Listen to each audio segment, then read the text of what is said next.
Yang akan dibahas kali ini yaitu pengaruh dalam kepemimpinan.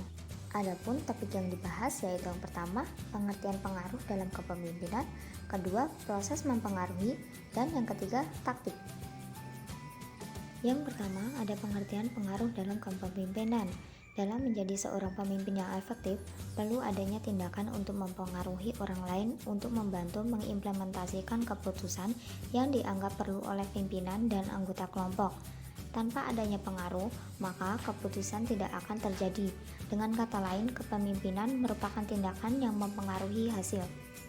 Kepemimpinan adalah proses mempengaruhi kegiatan kelompok yang diorganisasikan untuk mencapai tujuan bersama. Kepemimpinan adalah kemampuan secara konstruktif untuk mempengaruhi orang lain sehingga mereka dapat bekerja sama untuk mencapai tujuan yang direncanakan. Kartono pada tahun 2005. Kepemimpinan memberikan pengaruh terhadap kepuasan bekerja. Menetapkan kepemimpinan melalui perencanaan yang matang terhadap tujuan dengan melibatkan semua unsur yang terkait, maka akan mengurangi kesalahan dalam melaksanakan tugas sehingga tujuan yang ditetapkan bisa dicapai secara efektif dan efisien. Kedua, proses mempengaruhi. Seorang pemimpin atau ketua suatu organisasi akan diakui sebagai seorang pemimpin apabila ia dapat mempunyai pengaruh dan mampu mengarahkan bawahannya ke arah pencapaian tujuan organisasi. Saat pemimpin menunjukkan kepemimpinan yang baik, para karyawan akan memperhatikan serta mempelajari perilaku yang tepat untuk berhadapan dengan pekerjaan mereka. Pemimpin yang mempengaruhi anak buahnya pasti memiliki cara atau taktiknya sendiri untuk bisa berhasil dalam menjalankan misi mempengaruhi. Ada cukup banyak taktik yang bisa digunakan dan hal tersebut menjadi penentu dan berpengaruh dalam keberhasilan dalam mempengaruhi. Hal pada tahun 2007 mengklasifikasikan taktik mempengaruhi menjadi dua, yaitu yang pertama ada hard taktik, taktik mempengaruhi keras. Pada taktik ini, kebebasan target lebih terbatas serta mendorong target agar mematuhi perintah dan kehendak agen.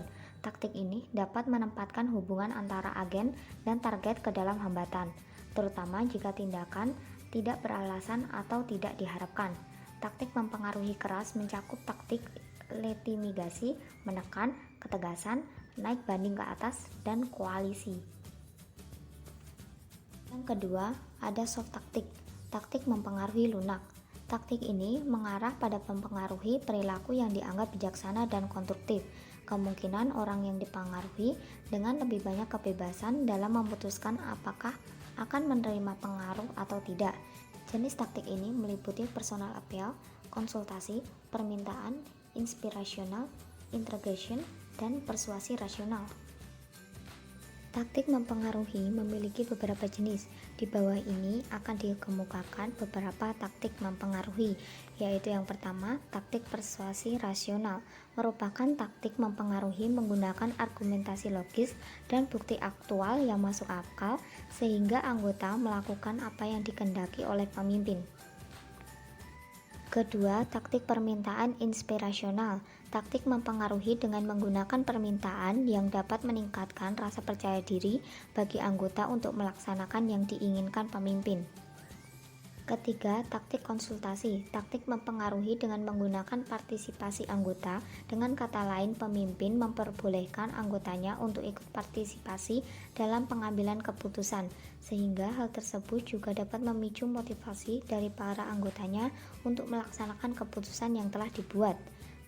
Keempat, taktik menjilat. Taktik pimpinan mempengaruhi anggota dengan menggunakan pujian, rayuan, perilaku ramah tamah, atau perilaku yang menyenangkan agar yang diinginkan pimpinan dapat dilakukan oleh anggotanya.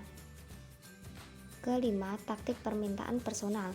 Dalam hal ini, agen memanfaatkan hubungan pribadi yang baik antara pertemanan, persaudaraan, dan hubungan satu grup untuk mempengaruhi target.